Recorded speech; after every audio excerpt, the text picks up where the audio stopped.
everybody, and thank you for joining us on today's ICP and IDNO workshop. Before we get started, I'd just like to cover some housekeeping. Today's session is recorded, and if we could ask that cameras and mics are turned off while we go through the presentation. There will be opportunities to ask some questions, and we welcome them being turned on at that point, or please feel free to use the chat feature. On today's agenda, we'll quickly go over who's joining us from Electricity North West today. We'll have an update on the ICE work plans and our onboarding update. We'll hear from our EV strategy, and there'll be a few policy updates. And then we have the access SCR. We'll then open up for any questions and look to wrap up and close.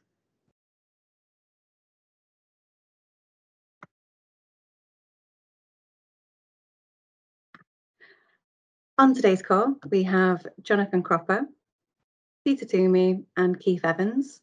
From the ICE team, there's myself, Lottie Wheatcroft and Hannah Sharrett. And we'll also have a couple of members of our SLT who are Brian Hoyes and Martin Edmondson. So for anybody who doesn't know, our ICE work plans are commitments that we outline at the start of the year to drive improvements and also target our SLT and SLRs. So these are the commitments that we kind of outlined earlier on in the year for our ICP and IDNO stakeholders. So we've already heard earlier on in the year on our onboarding, and we'll be hearing again some updates from Jonathan. We've delivered on our training sessions, and we'll also be having some policy updates, as I mentioned today. We are on track with our engagement, and we have a few targeted days to deliver.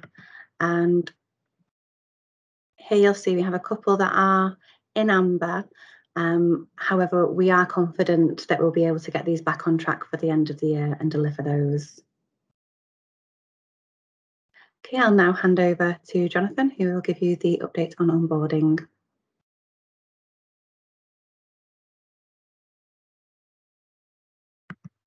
Thank you, Lottie. Good morning, everybody. Okay, so just wanted to go through the ICE commitment to onboarding, to the onboarding process today with you. So start with the first slide. Just going back through that, what our ICE commitment was. So the ICE commitment said that we will support the onboarding of new independent connection providers. The key performance indicator on that was that we would develop and publish guidance, documentation as a simple resource for new ICPs to signpost their information, guidance, support for relevant ICPs working in our area. So what does that actually mean? What do we mean by onboarding? So if we look at a dictionary definition of onboarding, it's the action or process of integrating a new employee into an organisation or familiarising a new customer or client with the products and services that are on offer by that organisation. And why is that important? Well, if we get the onboarding process right, it will make a huge difference to the long-term performance relationship of any new employee, customer or client within that organisation. It's really a key grounding into that organisation's services and policies and processes. So as with any of these ICE commitments, there's always a journey, there's always a story behind that journey. So this is what this slide is explaining. What have we done so far? So initially we've engaged with ICP and IDNO stakeholders via our various ICE events, questionnaires, and that was really just to canvass ideas about how we could improve our documentation, our services, and make this this onboarding process better for all. So part of that is, as well as doing the canvassing opinion, We've reviewed all the existing published documentation that's available to ICPs. Over the years, with many of these ICE commitments, each year we've created sets of publications, documentation, processes, and many of those are scattered around the website. I'd like to think it's not exactly scattered. It's all available through the IDNO ICP web pages, but it's not always obvious where those things are, and we do get a number of questions from ICPs. The team certainly get a lot of questions about process. So as part of this, we've reviewed the existing documentation just to make sure that it's clear, available, up to date, all the links work, that type of thing. So we've also reviewed the existing onboarding process, such as it was, and our internal onboarding communications, because we don't always get it right ourselves. One part of the organisation might be aware that a new ICP is operating in our area, whereas another part of the business is unaware of that fact. And also we've identified a few areas for improvement along the way within those processes, within the documentation, and we'll go through some of those in a minute. We've now trialed an improved process on a number of new ICPs that have approached us in the last 6 months, who wish to operate in the EndtoEnd area. That's proved very successful and given us a really good base for developing this process upon.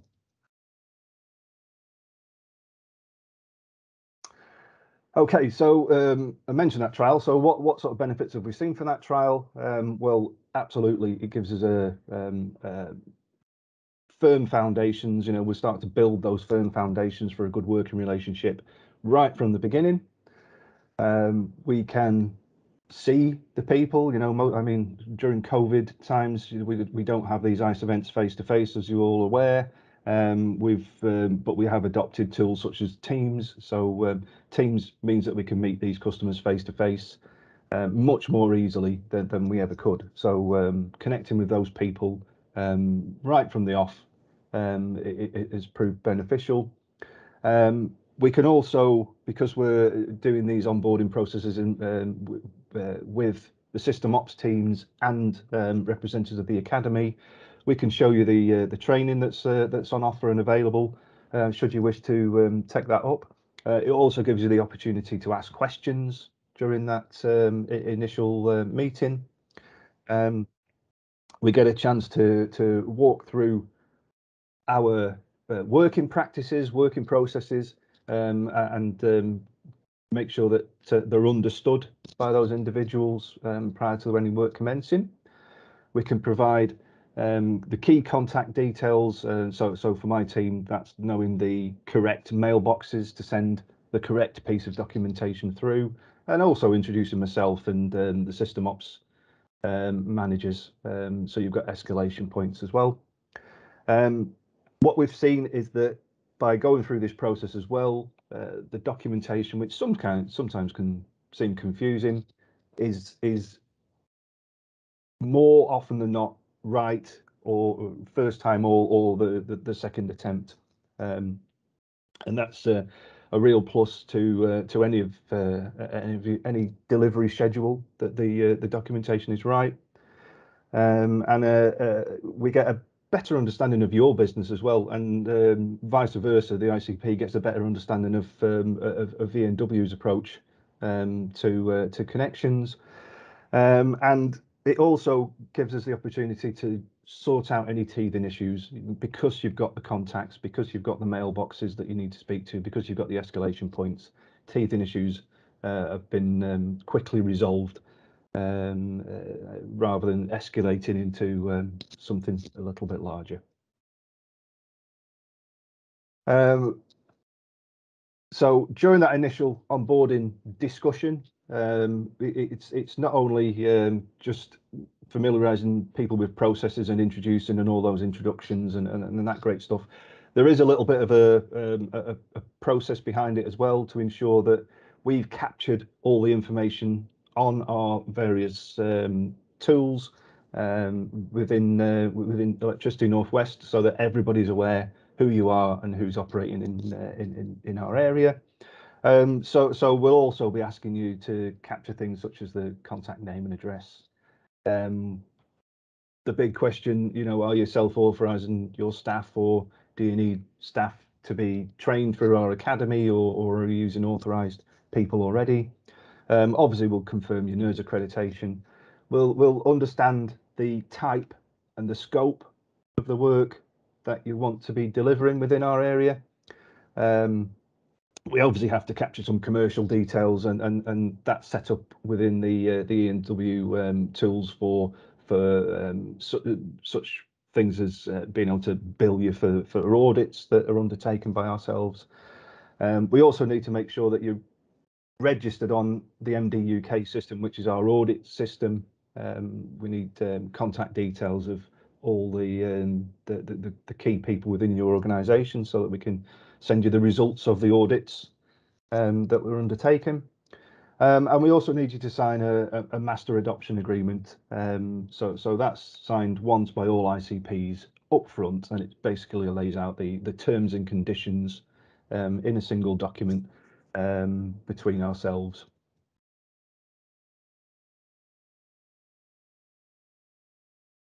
Okay, so this isn't just about onboarding new ICPs. I know there's quite a lot of you on this call that are thinking, well, what does this really do for me? Yes, great. You know, an ICP that comes to EndtoEnd's area tomorrow, are they going to get a better service than I do?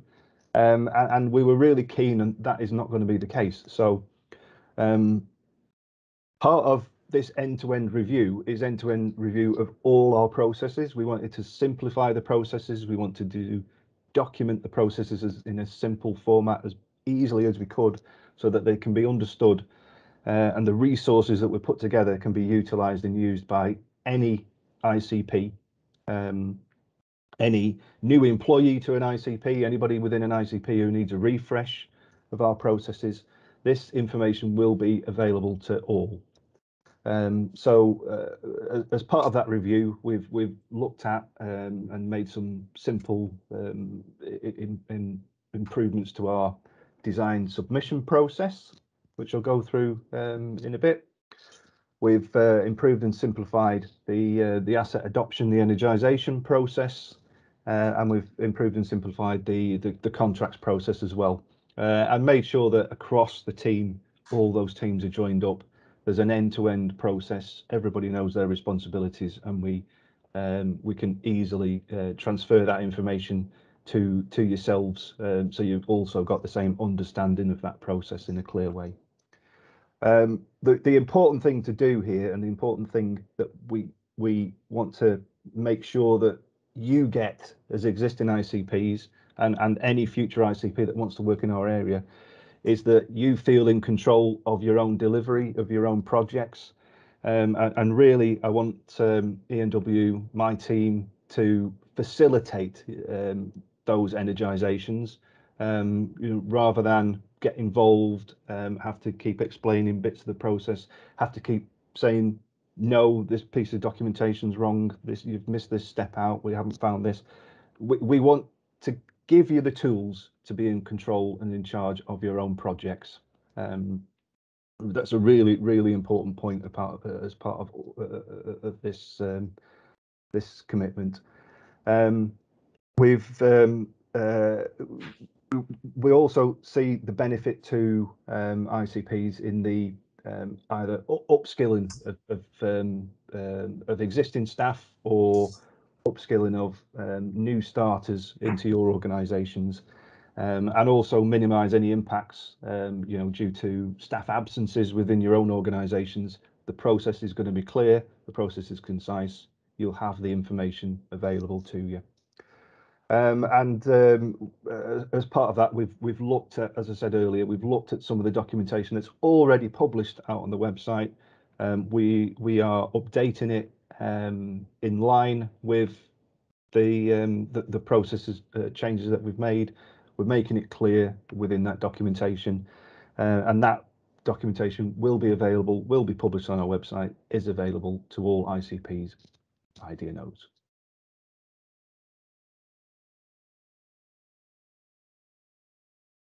Okay, so what does all this look like? You know, spent the last 10 minutes explaining what we've been doing, what we're hoping to achieve. So what does this look like? Well, we've tried to make it as simple as possible. Like I said, a lot of the information is already available on our websites. It just needs bringing together. It just needs highlighting. It just needs making clear where ICPs can find the relevant information for whatever step at the process they're at. So from an onboarding perspective, we've made a few significant changes to the way that we identify new ICPs that are working in our area. So this has come in via a number of different ways. We've seen requests for assistance, whether they've come into the academy, whether they've come into various areas within the connections team. We've had people just turning up and asking for a POC quote, unfamiliar ICPs to the process. Our design teams, competition and connection teams are now actively looking out, questioning whether they're a new ICP to the area, so that we can engage them appropriately and effectively up front. And then we've also identified new ICPs into our area through, say, the competition and connections team, through the asset adoption teams, just questioning these people. I'm not familiar with them, haven't seen them before. They seem unfamiliar with the processes. Have they been through an onboarding process? And if as and when we identify these ICPs, we're sending them out a very simple email template, which just gives them a very brief overview, step-by-step guide to the initial process, things that the information that they need up front to ensure that they get a good grounding within our processes and procedures. And an invitation to that meeting, or an opportunity to attend one of those meetings, so that we can capture all that information. So this is a bit difficult to read on these slides, but this is an example of the email template that you'll get. And as you can see, all the blue areas on there, plenty of links that take you direct to various pages in our website. And some of the key messages that you're going to need through that. Well, in fact, yes. And the whole point of that is that we get a consistent approach. So we're approaching every new ICP in a consistent manner, in a consistent way, and grounding them in those processes up front. And these email templates, along with the other templates that I'll show you in a moment, will all be starting to be in use from the 1st of December. So the big launch for this is 1st of December this year. Okay, so I mentioned the changes somewhere else within the team, across the team, the end-to-end processes.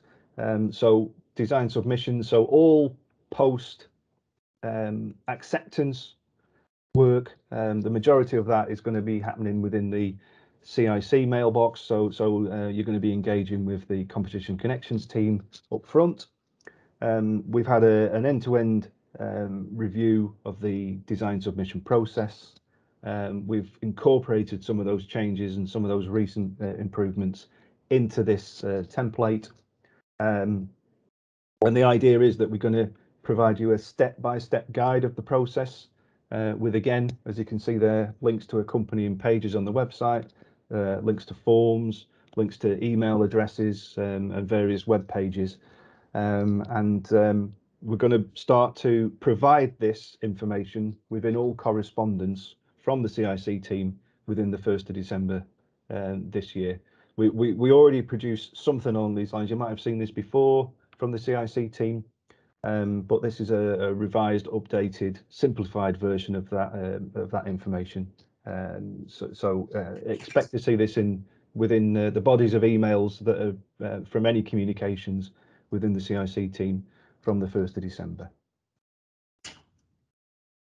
Similarly, because of the approach that we took with CIC, we thought, well, why not create these for the other mailboxes within the process? So the asset adoption mailbox.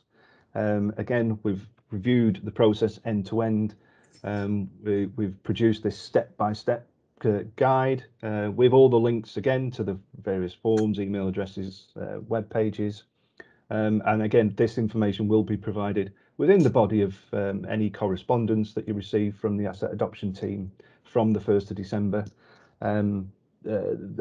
We've also given clear guidance on the timescales. The timescales of these things are really, really important. If we give you our timescales up front in full, it really does help you plan your deliveries that much better. Within these instructions, you will see clear timescales for when documentation or appropriate correspondence is required from yourselves. And then finally, the contracts mailbox. Again, we've created that step-by-step guide. It shows you where you are in the process. And various links to the various forms, the various contract templates, that type of thing, the web pages that are going to be required. And again, the idea is to provide this correspondence or this template within all correspondence from the 1st of December. I also said within that review that we've updated some of the existing information. This is all existing information that you can see today.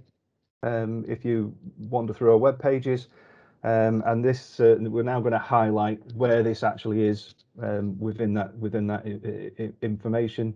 So this is just some examples of that. One of the things that I think is underutilized by ICPs is this energization checklist. This was produced as part of an ICE commitment a few years ago. I don't think it's used. I don't think it's clicked on too often. But if you're unfamiliar with the energization process, if you're covering for a colleague who's off sick, you're a little bit unaware of what's going on, the correspondence you will receive from the asset adoption team will take you to the page that contains this energization checklist. And also you've got two simple flowcharts, or fairly simple flowcharts, that explain how to create live jointing requests, energization requests. Again, updated with the relevant timescales, which is the really important thing for you to be able to plan your delivery effectively. So just to summarize all of that, what we've just said, onboarding is important because it's an informal way of greeting new customers into E&W's front door, and by doing so, we can ensure that those customers are quickly and painlessly introduced to our services and processes. But it's not just about onboarding new ICPs. These improvements are going to be available to all ICPs, not exclusive. Very important. It gives the documentation we'll provide gives you a clear roadmap to energization, and importantly produces those timescales that are all important for you to plan your projects effectively. And really important, I want you all to understand that, you know, within these processes as E&W, we want to act as facilitators. We want you to have all the tools you need to produce, to say plan your deliveries effectively.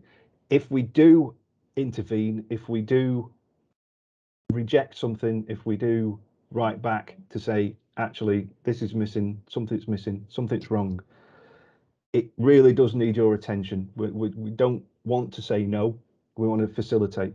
If you get an email response saying, please provide XYZ, read it, understand what's needed, follow the process, and provide it, just to avoid any unnecessary delays in your project. And really importantly, by doing that, you know, we can all work together to safely get your customers connected, which is really why we're all here. And that's, I think, brings us to the any questions part. I will open to the floor. Lottie, have we got any questions come through on the chat? There's no questions at the moment. Okay. So if we now move on.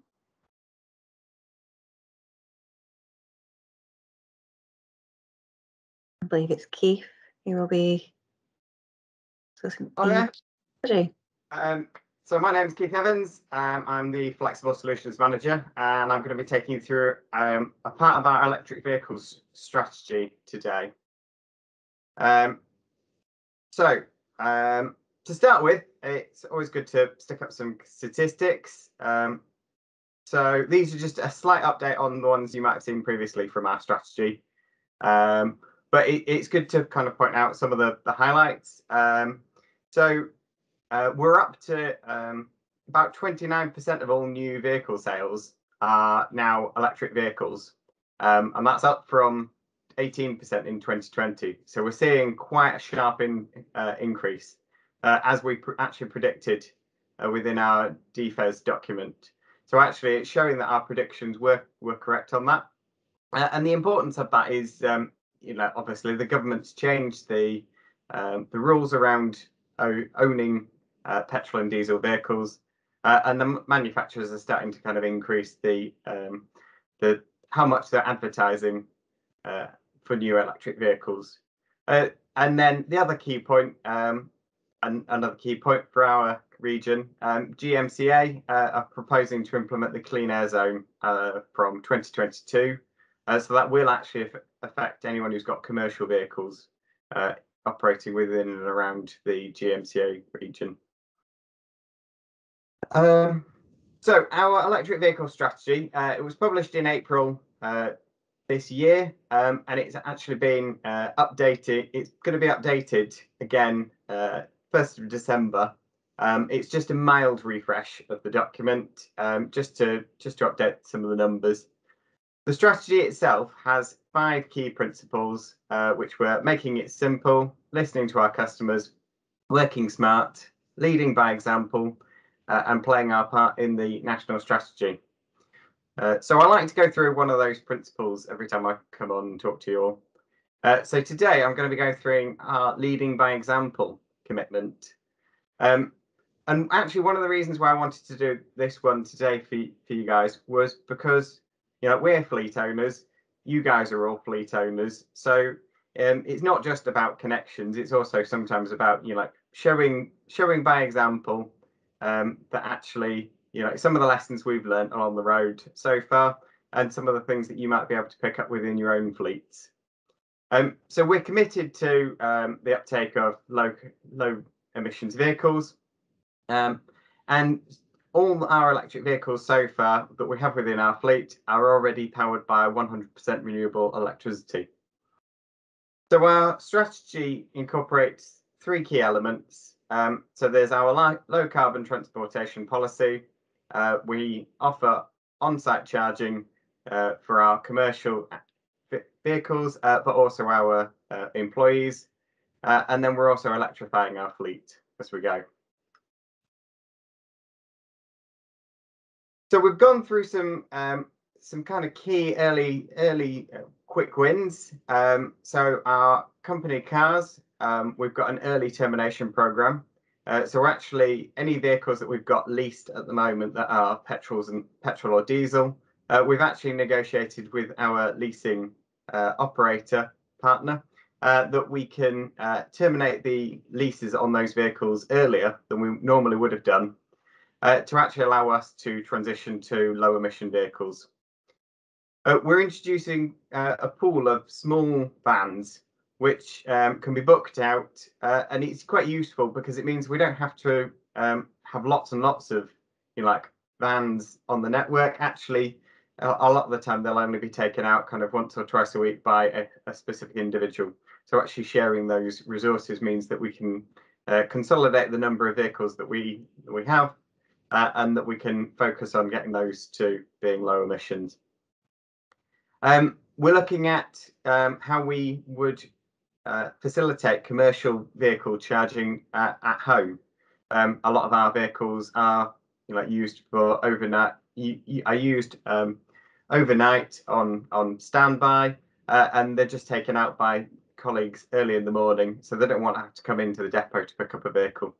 So we need to find a way of reimbursing them for any energy that they're using within a company vehicle. We've got electric vehicle fuel cards, which facilitate our employees to go to rapid charging sites that are on the public network and to recharge when they can't get to the depot to recharge. And then we also offer depot charging facilities for the vehicles that we've got. So we've managed to, we're reducing the leasing from 4 years to 3 years on a lot of our vehicles. And that just allows us to keep the fleet up to date with the most up-to-date technology. And a lot of the things that we're doing are stepping stones for the commercial EV fleet. So we're using plug-in hybrids.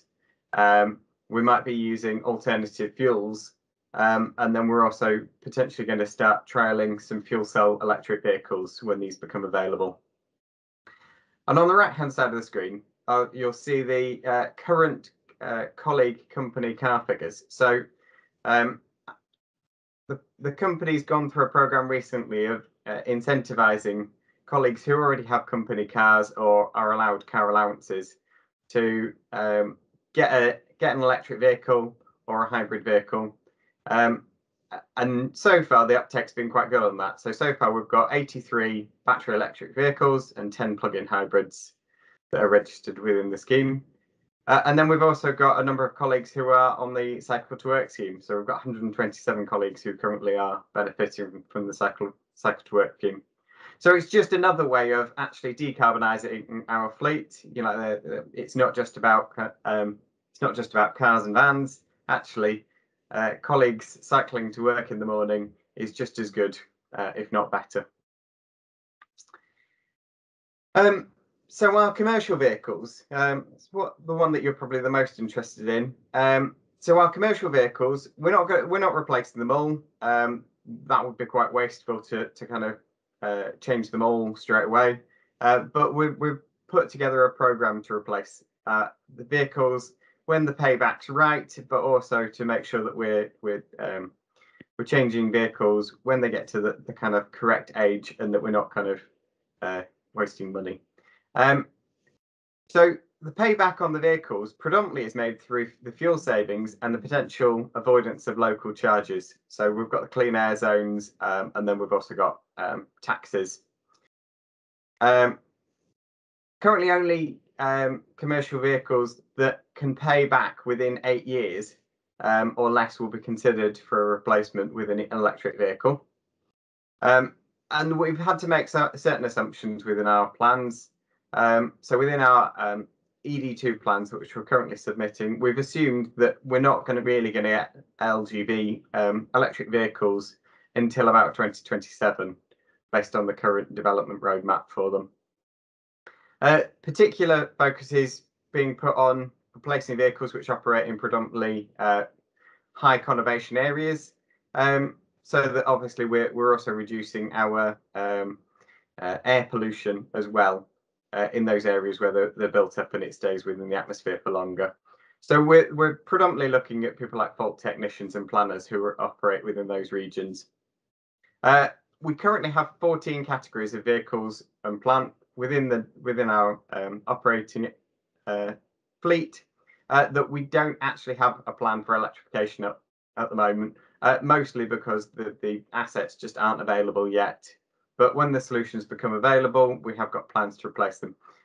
And there's two really good examples of these two types of vehicles that at the moment we just can't get a replacement for. So this is our Unimog, which is a 4x4 live line truck that can go out in all weathers. And obviously at the moment we can't find an alternative for that. And then our 4x4s, which have a mute on the back of them. And again, just due to the weight load on those. At the moment, no one's offering a viable solution for those in an electric. So overall, the plan is to replace 35.6% of our commercial fleet by the end of ED2, which is March 2028, which is quite a good amount for it, given the type of fleet we operate and the kinds of areas we operate within, and the kind of, you know, like going out during power cuts into some of the most remote areas with some of the kind of heavy fleet. So we think that's actually quite a good amount that we're replacing, and that our goal for our commerce for our cars is that we will have all low emission vehicles by 2023. So at least where we can make a quick win on those, we're trying really hard on that.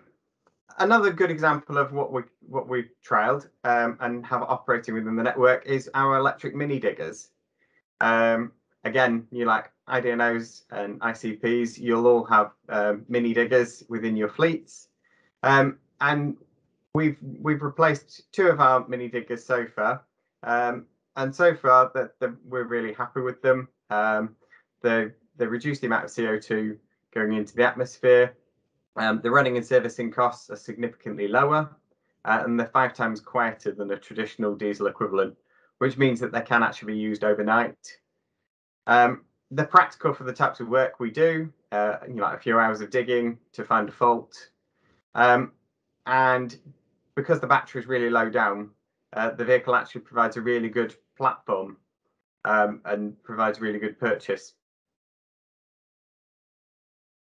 So some of the reasons why we're not transitioning, you know, like it's not all clean sailing. So, you know, vehicle practicalities. There's a lack of vehicles of the types that we want, particularly large 4x4, large vans, HGVs, and specialist plant. There's issues with payload and weight restrictions, especially when we're towing.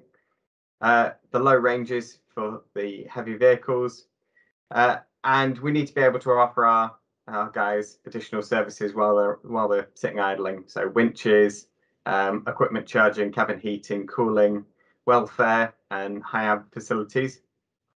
There's some operational issues, finding charging capabilities during power outages. You know, if we're not careful, we'd end up charging them off diesel generators, which is a little counterintuitive. There's financial implications. They are more expensive, and we are a regulated business. So, you know, we are spending customers' money, so we can't be seen to just be replacing the fleet straight off when there isn't a good financial benefit. There's also environmental implications. There's lots of embodied carbon already in the vehicles we own. Hybrid equivalents don't always offer reductions in emissions. Actually, sometimes they can increase the emissions. And the majority of the fleet is less than 9 years old. So actually, we already comply with Euro 6 standards. So actually, they're some really good reasons why we're not doing this. In terms of depot charging, we've installed depot chargers at our sites, and we've got a mix of slow and fast chargers to allow colleagues to choose the most appropriate charging speed for their needs. We've actually got 118 EV charge points available across 15 sites, and we'll continue to expand the number of charge points that we've got, meeting the growing needs for EV charging for colleagues and visitors. The key challenges that we're facing with that are predicting the charging patterns and requirements. You know, you go in some days to the office and none of the charge points are being used, and then other days there's long queues for them. Trying to find the right kind of EV charge point sizes. The site import requirements, not always, you know, we don't always actually have the capacity within our own network to provide the capacity to these chargers. And then we're also installing other innovative technologies like ground source heat pumps, you know, like solar panels, things like that. So we've got to marry that up. There's the cost and the ease of putting them in. Finding the right systems. At the moment, we're using basic plug and go systems, but in the future we may want to look at kind of fob access, load balancing, smart charging, and then billing. And then there's also the diversification, making sure that people are also charging at home, charging at work, getting that right balance.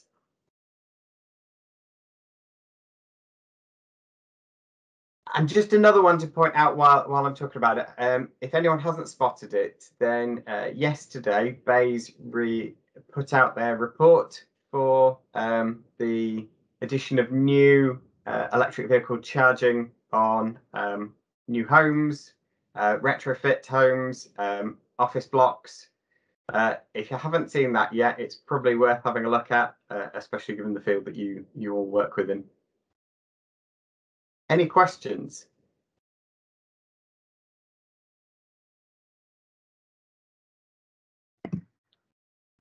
Doesn't look like we've had questions in the chat at the moment. Okay, thank you very much. We'll now hand over to Peter. If anyone does have any questions as we go through, please feel free to add them to the chat. Okay, good morning, everybody. My name is Peter Toomey. I'm the Planning Policy Manager in Electricity Northwest.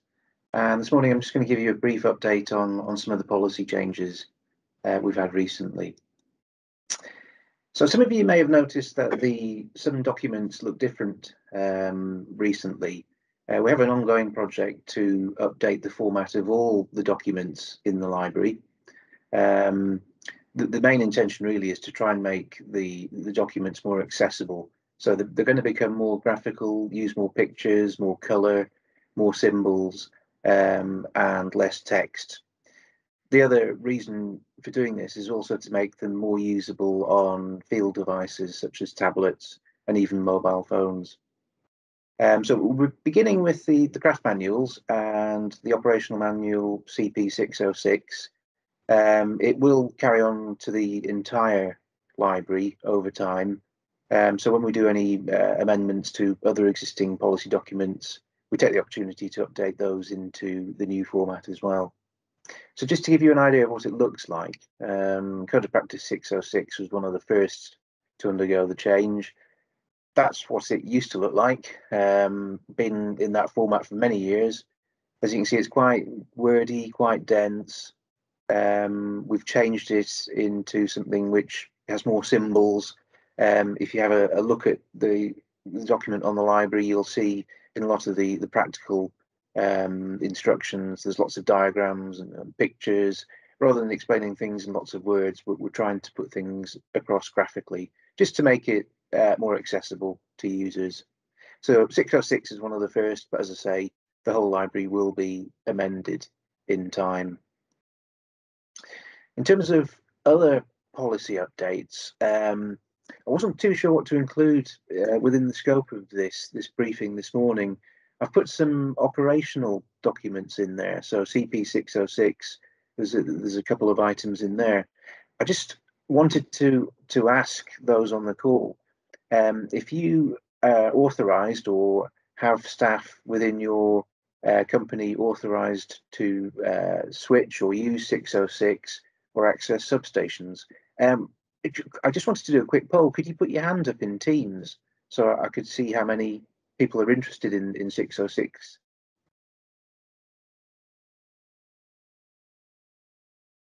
Just give you a few minutes. I'm not seeing any hands.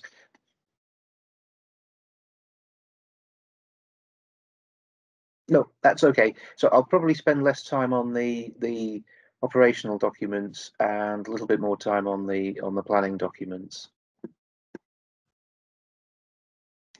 So Code of Practice 333, earthing. I've made a change there when we're doing installations which involve only an HV earth on an overhead line system. So this could be something like a recloser, line switches, pole top terminations, where it's an HV earth only and there's no LV earth. We've simplified it so that the HV earth can just be a standard design. There's no need to go and do resistivity measurements before the installation and design a bespoke installation. A standard design can be applied, subject to doing a site assessment to make sure that there's no existing LV earth electrodes within the vicinity. And then all that's needed is a resistivity check once it's been installed. And we found in the past that that works for probably 90–95% of installations, get the required resistance to earth using a standard design.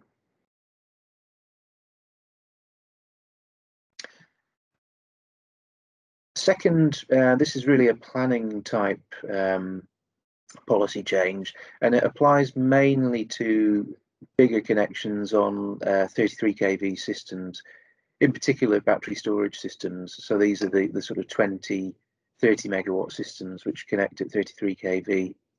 We do find that voltage step change can be a problem with these approaching P28 limits, especially if there's a transformer out. So connecting at a bulk supply point, if there's a grid transformer outage, very often we find step change can be a problem if the battery storage goes from, say, 0 to full export or 0 to full import. So traditionally we've allowed those connections, but with a local cross-tripping scheme, so that if the grid transformer trips, the battery storage system is also disconnected simultaneously. But that's been a local cross-tripping scheme at the BSP, which means that the point of connection has to be at the BSP. We've since changed that to allow a remote intertripping scheme. So that means you can have a point of connection remote from the bulk supply point at remote primaries if they've got 33 kV switchgear. So it allows you to have more flexibility in terms of points of connection. We just need to ensure that the intertripping scheme has secure circuitry, so that we know it's going to operate reliably when needed. It does also apply to some HV connections. We've seen some of those up in the Lake District. A similar principle that the device has to be tripped out if we lose a primary transformer. CP606, I'll skip over this very quickly because we don't have any operational people on the call, but you may want to pass it on to colleagues in your business if they're operational LV, just associated with blast mitigation bags in link boxes, and the procedure for inserting them and removing them, not to use the handles, and to be careful it doesn't catch when you're withdrawing it from the link box. So that's 606S39. G18 system amendment process. So this covers any alterations to the HV system, all covered by the system amendment procedure. Probably the main one of interest, if you're not operational, is the addition of data management SLAs. So these are the SLAs covering their submission of prelays at least 20 days before commissioning. We've added SLAs in terms of data management processing those prelays and the ASLAs afterwards, to try and tighten up the whole system.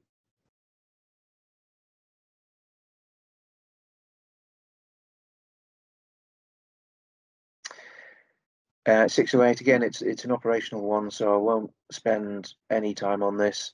It's something you may want to forward to operational colleagues within your businesses.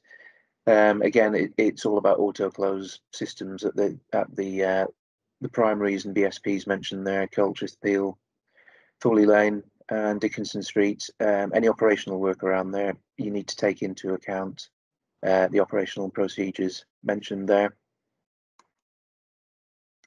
ES281 is the list of approved equipment. We've combined sections 2 and 5 together because when we looked at them, there was a lot of duplication. It was repeated in both of them, and it just didn't seem worthwhile to have 2 separate policy documents with more or less the same information. So those have been combined into one document. And just a minor addition of low smoke, zero halogen cables. If you're running cables within inside a building, they need to be low smoke, zero halogen. ES220, so slight change in some of the ring main units we use. We've moved to using Schneider RN2D ring main units, which have MyCom 116 relay protection. These need software uploading. So there's some information there about the files that are required for the relay. If you're assembling these yourself, you will need to download those files. They're on the ENW website in the ES220 folder. And then you can commission the relays using those files. And just finally, Code of Practice 620. 620 is a new document which contains operational instructions. These used to be within Code of Practice 606, but we decided to take them out into a new document, 620, just to keep them separate because it's very active. They do change quite frequently. So 620 contains operational instructions only, and there's some detail there of some of the more recent changes. Again, I won't go into any detail because we don't seem to have any operational engineers on the call, but again, it may be worth forwarding that on to any operational people within your business.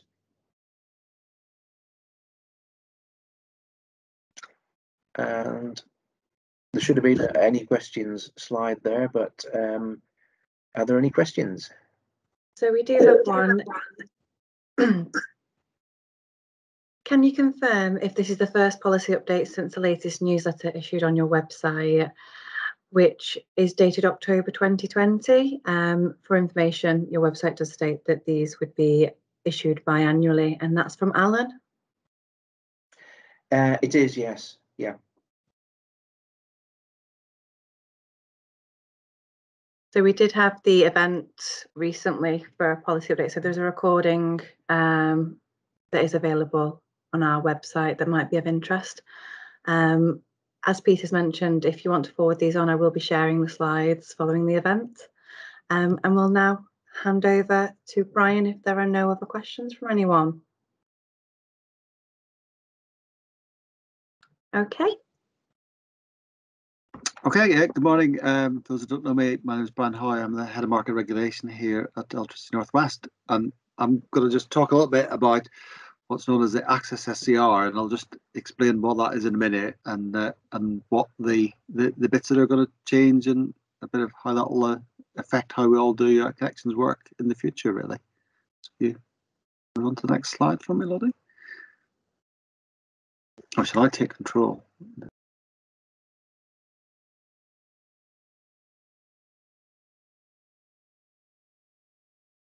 There you go. I've got control now.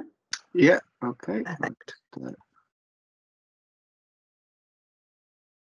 Oh, I think is my video working or not?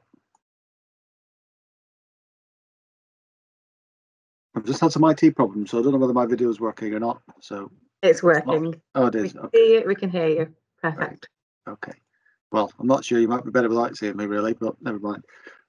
Okay. So what the SCR is a significant code review, and what significant code reviews are? It's effectively an Ofgem mechanism that allows them to do a sort of a holistic, wide-ranging review of different codes that inform our industry. So normally most codes have got what are called open governance arrangements, so people can make changes to them, but those are typically sort of small incremental changes. And this mechanism allows Ofgem to do a wholesale review of big strategic issues. And they initiated one, and I've got the timeline on the next slide, to cover off what are being referred to as access arrangements and then forward-looking charges. And if you think about those simply, access arrangements are about how people access and use the network. So, you know, what you can import, when you can import it, and some of it for exporting. And then forward-looking charges is the charges that people pay for then using that for using the network, and tries to signal how you can increase and decrease that So at a very simple level, you use more electricity, you pay more, but some of that can be influenced by the mix of fixed costs and variable costs. So the scope of this was actually quite wide. It was reviewing the whole definition of both transmission and distribution access rights. It was taking a complete look at the DUOS, distribution use system charges. So the whole way that bills get levied is within scope of it. Particularly and most relevant for today is the review of the distribution connection charging boundary, and they've also had a focused review on some of the transmission network charges as well. But particularly, it's going to be that connection boundary one that I'm going to focus on today. So because it's kind of quite a big piece of work, it doesn't happen overnight, as you might expect. So it's been running for a little while now. It was initiated in December 2018. So that's just coming up for 3 years ago. And the process Ofgem went through was to look at a long list of options, so that they kind of brainstormed all the possible things you could do, and then they narrowed that down to a short list. And then in the spring, in June, they issued what they referred to as a minded to position. So they set out, this is what we're thinking about, and there's a link there if you want to follow through when you get the slides to look at the documentation. That process just covered the distribution network charges, access rights, and transmission charges. And they got a lot of responses, 150 responses for an Ofgem consultation. That's very good. That's a lot. So it showed the level of interest that there was to this particular topic. What they've done more recently on 1st November is they've issued another consultation, and basically they're proposing splitting the significant code review that they initiated in December 18 into two. So phase one, which is, I say, the bit that's probably most relevant immediately for people involved in connections activities, is to focus on the connection boundary and access rights, with a view that could be implemented from April 2023 in line with our ED2 process, and when that starts. And then they're going to kind of decouple the DUOS charges and how they do that, and effectively restart working on that next year, but looking at that will not come in until 2025 at the earliest. So that's what they're consulting on at the minute, is just splitting it into two. In part, that's to allow an early decision on these ones, particularly the connection boundary and access rights. I'll explain just a bit about what that means in practice in a second. So if we look at the kind of the scope of what's in their minded to position, is probably the biggest change in about 15 years for connections in terms of charging principles. So at the minute, for demand, as I'm sure most of you know, that you obviously pay for your extension assets to connect to network, but in terms of reinforcement, you pay a proportion of the reinforcement. So and you do that up to 1 voltage above the point of connection. So if you look at a little diagram here, if you've got a connection there connecting, this is showing at the HV network, you would pay, if there was any reinforcement here on that HV network, you pay for it, and if there was any reinforcement at 33, you would pay for that as well. The proposal in the minded to position is a significant change in that whilst you would still pay for the extension assets, you wouldn't pay as part of the connection charge for any of that reinforcement. So any of the HV or the 33 reinforcement wouldn't be charged as part of the connection charge. What will happen, which is the kind of the phase two of the work, is obviously the cost of that needs to get recovered, and in some way, shape or form that will get recovered through DUOS charges, but how that's going to change is not yet been decided. For distribution generation, it's slightly different. The current arrangement's exactly the same. So if that was a generator connecting there, they would pay for both sets of reinforcement if that was applicable to their connection. But the proposal is actually is that any DG connections would only pay for the reinforcement at the same voltage level. So in this example, they would pay for any reinforcement here at on the 11 kV network, but they wouldn't pay for this reinforcement at 33. But there is the proposal to retain the high cost cap, which applies to generation as well, so that in extreme examples, then there may be some charges, but it's fairly unusual that actually happens. So that's quite a significant change in terms of the way we'll provide connections and the way reinforcement will actually work, because there won't be that charge in your when you apply for POC. If it was demand, there wouldn't be any charge for reinforcement. So there's still a bit of work understanding how that works and how the mechanisms would work, because clearly there'll be some instances where we will still need to do that work, and until we've done that work, you can't actually connect. So that's in part where some of the discussions are at the minute, trying to understand how that will play out. Then linked to that, Ofgem have proposed and demanded to some access rights. So at the minute, there's something very similar that gets used, probably particularly for distributed generation connections, where people will have a flexible connection, as they're normally known, where they can connect, but they have some sort of curtailment risk in certain circumstances, but allows them to actually connect. In the minded to position, it actually sees that because people won't be paying for the reinforcement, then the attractiveness of that sort of arrangement probably goes away. But the situation where it could be very useful is to allow an earlier connection. So as I was describing before, if we do need to do some reinforcement that might take 3 years to build, if it was it's a DHV, say, then having some temporary access rights that allow people to connect more quickly, but with some sort of curtailment risk, might be very useful. So the thinking on that will be that there'll be some sort of specification on how many hours that the customer could be curtailed, and also that there may be some compensation payments in some way, shape or form if that level of curtailment is actually exceeded. It also covers what are called time profile access, which is I suppose more envisaged to be where you might be able to have sort of full access at sort of off-peak times for simplicity, but maybe not access the full demand, say at tea time peak. So there may be provisions for some of those, but it's a kind of variation on a theme, really. And then the last bit in terms of minded to was a proposal to charge to NUOS, so that's the transmission use of system charges to small generators. So the proposal is actually any DG connecting that's over a megawatt would have to pay some of the transmission costs as well.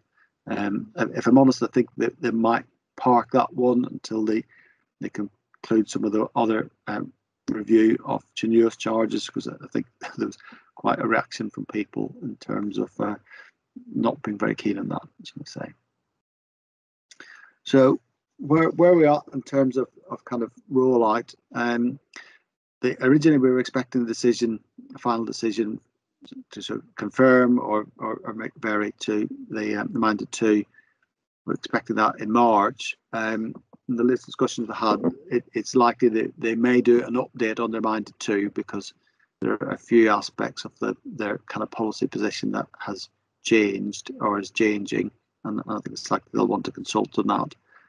So there are actually two E&A groups that have got DNOs, IDNOs, and Ofgem on them, actually looking at some of the implementation issues for both access rights and connection boundary. I've got the light of actually chairing the connection boundary one. So what those two groups have been looking at is been almost sort of kind of 3 phases of work. The first phase was to try and identify what ED2 assumptions we needed because there were some bits of the minded to. So Ofgem had asked DNOs to base it on the minded to, but there were some bits that were silent and not clear. So there were a few extra assumptions that we needed to clarify. So that was done in September, and Ofgem updated their business plan guidance for ED2 for us. And then the next phase was trying to tease out some of the kind of policy issues that we need a decision from Ofgem in March, and that's largely been done at the end of October. And then the focus now is actually we're looking at what needs to change in the different codes. So what will need to change in the license to enact all this, what will need to change in the common connection charging methodology. And the whole thing, as I said before, is due to start from April 2023, which if you start to think is, well, it seems quite far away, but you know, it's less than 18 months now. All these codes need time to actually go through consultation processes. So we're now, if I'm honest, feeling quite tight. If Ofgem are going to make a decision in March, that only gives 12 months, and the process going through sort of open governance where you've got to sort of establish work groups, consult on things, and then get Ofgem approval and do all that so we can, you know, brief our staff, brief you, confirm exactly how it's going to arrange, how the arrangements will actually work. It's actually starting to feel quite tight, really. So in fact, I've got a call with Ofgem and DCUSA tomorrow to just try and see what we can do to expedite that. But you know, that's the plan at the minute in a nutshell. I'm happy to take any questions on that. Okay, so we do have a question which you may have slightly touched on from Glenn. When will this new charging policy begin and the reinforcement with new point of connections? And will it be that existing points of connections will be changed to this? Yeah, okay, that's no problem. I can answer that. Yeah, it'll start from 1st of April 2023, and it'll be based on new applications received from 1st of April 2023. So it's effectively it'll be a kind of a hard edge, and anything new coming in on that. So any existing applications that are accepted, any quotes that will be issued will transition on that day. So it won't automatically transfer over. People could, if they choose, you know, cancel and reapply, but you know, that will be a balance for people to decide, because there's a risk that actually, whilst in some cases, you know, in a lot of cases where there's no reinforcement, there'll be no benefit. So that doesn't probably gain you anything. In some cases, if there was reinforcement in your connection offer, then I think the balance that people will need to evaluate is the kind of it's the risk of actually cancelling and reapplying, because that might be a delay. We might need to still do that work. There might be other people that beat them to it and they move further down the queue. So I'd say, you know, it's definitely something people will need to consider, but it's not without risk, because say it could be that bit of the network, you know, where if there's a lot of interest in it, then could become interactive, and whilst there might not be any charge, then we might still need to do some work, and there might be a delay to the connection. So I guess it's a bit of something that people will need to consider, and it'll be have to be managed on a case by case basis, really. I don't know, does that answer your question? Is it, Glenn?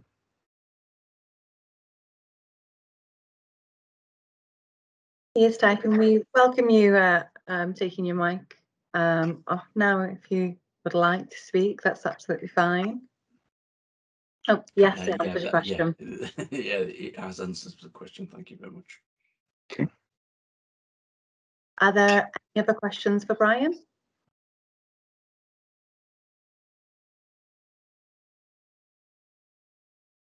In that case, we're open to the floor. We do have a question for Keith. Do we know how many EV charging points have been deployed across Electricity North West network area? And that was from Mark. Yeah, so across the entire network area, we've got approximately 7,000 that we've got registered, 7,000 sites that are registered across the network that have electric vehicle charging. So they might have multiple charge points, but each one's counted as a site. And then our own depots, we've got 118 charge points across 15 sites. Thank you. Okay, perfect. Thank you for that. Are there any other questions? So the Electricity North West team will be staying on the call. So if anyone wants to remain on and ask some questions once we've stopped recording, that's absolutely fine. If I could ask that you complete the survey just before you drop off the call, that'd be really appreciated. We are starting to kind of think of our commitments for next year. So I just want to touch on some future events that will be coming up. We have got the next ICP event in February, which is on the 23rd. The links will be available in the slides and the email I'll send out later today.